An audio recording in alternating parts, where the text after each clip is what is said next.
Hello everyone, and welcome back to a new video. In this video, I'm gonna show you guys how you can upload files in OneDrive. So if you guys want to learn how to do it, just follow the steps that I'm gonna show you.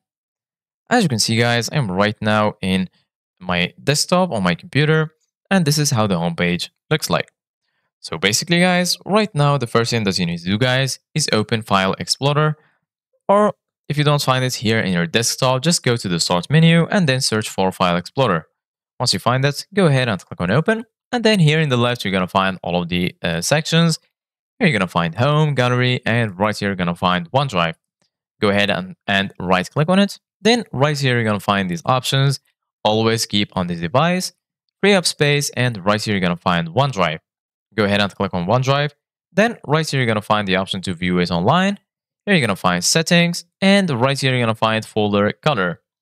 Go ahead and click on view online, and then this will take you to this page on the web.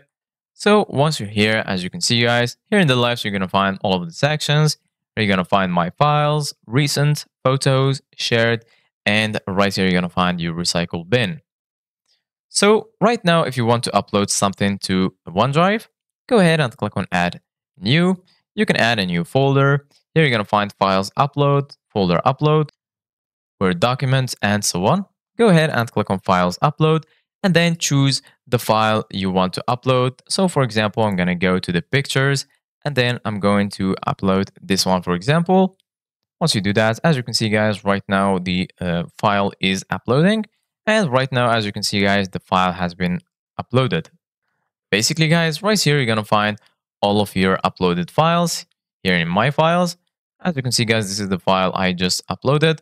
If you click on these three dots, you're going to find all of these options. You can preview it, share it, manage access to, you can delete it from here, and so on.